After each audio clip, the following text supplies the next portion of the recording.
Hello and welcome to English पढ़ो। यहाँ आप इंग्लिश सीखते हैं ग्रामर से कन्वर्सेशन तक। चलिए तो आज का वीडियो शुरू करते हैं।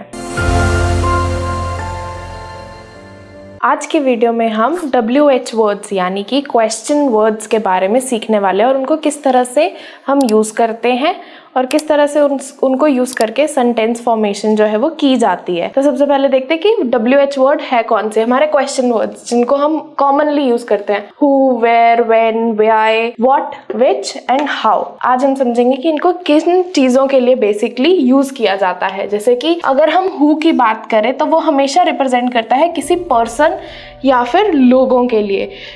एग्जाम्पल के तौर पे देखते हैं, हु इज कॉलिंग, मतलब कौन कॉल कर रहा है और कौन इन्वॉल्व हो रहा है इसमें, एक इंसान इन्वॉल्व हो रहा है। जैसे कि एक और है, हु आर यू, कि तुम कौन हो। तो यहाँ पे हम पर्सन को डिनोट कर रहे हैं कि हम चाहते हैं जानना किसको, एक इंसान को जानने के लिए। जब भी जानना हो किसी को तो हम क्या यूज करेंगे, हु। एक है वेयर। वेयर उन चीज़ों के लिए यूज होता है जहां पे भी आपको किसी जगह की या किसी चीज की पोजीशन पता करनी है कि ये चीज है कहाँ पे, हम वहां पे यूज करते हैं वेयर। प्लेस और पोजीशन के लिए एग्जाम्पल के तौर पे देखें, वेयर आर यू, कि तुम कहाँ पर हो। तो हम उससे इनडायरेक्टली क्या पूछ रहे हैं, उसकी पोजीशन पूछ रहे हैं, हम ये जानना चाहते हैं कि वो है कहाँ पे। और दूसरा एग्जाम्पल है, where is your home address, कि तुम्हारे घर का एड्रेस कहाँ का है। थर्ड है हमारे पास व्हेन। व्हेन रिप्रेजेंट करता है टाइम को, कि कोई चीज कब होगी। जब हम सोच रहे हैं कि कब होनी है कोई चीज, तब हम क्या कर रहे हैं, एक टाइम देख रहे हैं और क्या देख रहे हैं, साथ में ओकेजन देख रहे हैं कि किस लिए होगी या किस लम्हे में होगी, किस मोमेंट में होगी वो चीज। एग्जाम्पल से समझते हैं, when do this shop close, कि ये शॉप जो है वो कब बंद होती है। तो हम क्या करें, एक टाइम पूछ रहे हैं कि ये चीज कब होगी हमारे लिए। दूसरा एग्जाम्पल है, व्हेन इज हिज बर्थडे, कि उसका बर्थडे कब है। तो हम यहाँ पे क्या कर रहे हैं, एक ओकेजन और एक टाइम दोनों को ज्वाइन कर रहे हैं, तो इसलिए हम क्या यूज कर रहे हैं, व्हेन यूज कर रहे हैं। इसी तरह से हमारे पास है व्हाई। व्हाई हम किसी चीज की एक्सप्लेनेशन या रीजन मांग रहे हैं कि ये चीज अगर हो रही है तो क्यों हो रही है, हमें रीजन दो, एक वैलिड रीजन। जहां पे भी एडिशन हो रही है हम क्या यूज करते हैं उसके लिए, व्हाई। एग्जाम्पल के लिए, व्हाई आर यू हियर, कि तुम यहाँ पे किस लिए हो।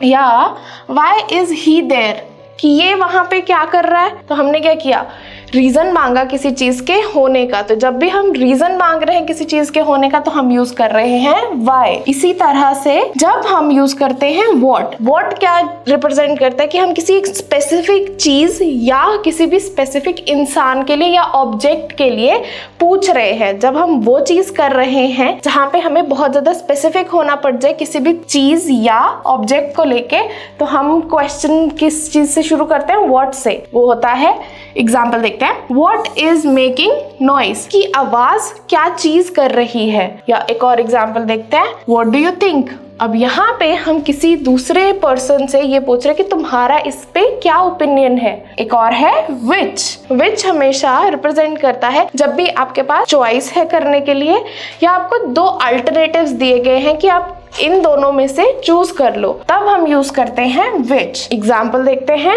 which dress I should prefer, कि मैं कौन सी ड्रेस पहनूं, ये वाली या वो वाली। which one is good, this or that। हर इन दोनों सिचुएशंस में क्या था, हमने एक पर्सन से ये पूछा है कि ये दोनों तुम्हें चॉइसेस दे दी, अब तुम्हें इसमें से कोई एक चूज करनी है। और which हमेशा सिर्फ दो चीजों की चॉइसेस में आएगा, 3 या 4 चीजों की चॉइसेस के लिए which यूज नहीं होगा। लास्ट है हमारे पास हाउ। हाउ रिप्रेजेंट करे कोई किस तरह से कोई चीज जो है वो हो रही है। फॉर एग्जाम्पल हमें यहाँ पे पूछना है, how do I stop it from happening, कि ये होने से मैं कैसे रोकूं।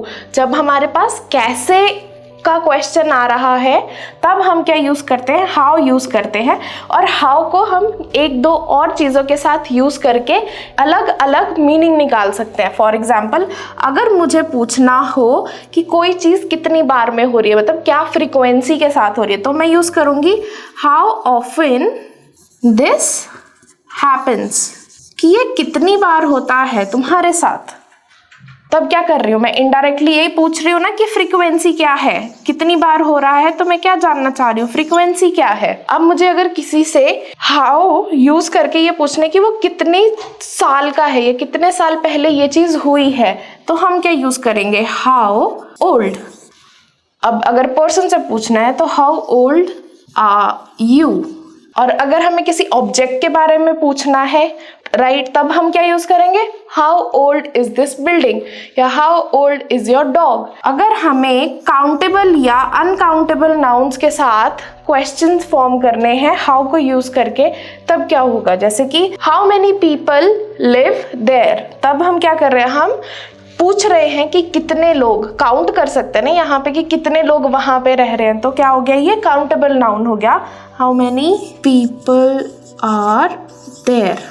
एक और है हाउ मच। हाउ मच हमें क्या बता रहा है, ये अनकाउंटेबल नाउन है और हम किसी भी अनकाउंटेबल चीज के लिए पूछ रहे हैं। For example how much money do you need, कि तुम्हें कितने पैसे चाहिए।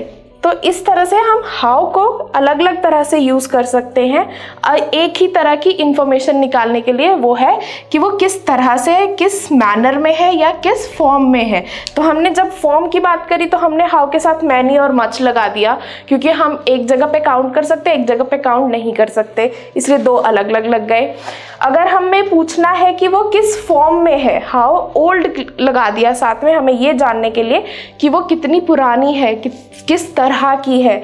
और अगर हमें ये जानो कि वो चीज़ कितनी बार होती है या किस लिए होती है, तब क्या कर रहे हैं, हम उसको लगा रहे हैं हाउ ऑफन। हाउ के साथ हम क्या यूज़ कर रहे हैं, ऑफन यूज़ कर रहे हैं, ये देखने के लिए कि वो किस फ्रीक्वेंसी में हो रही है। आई होप अब आप इनको सही करेक्ट ऑर्डर में यूज़ करेंगे। आई होप आज की वीडियो आपको अच्छी लगी होगी। Subscribe now so that you don't miss on upcoming lessons and tips.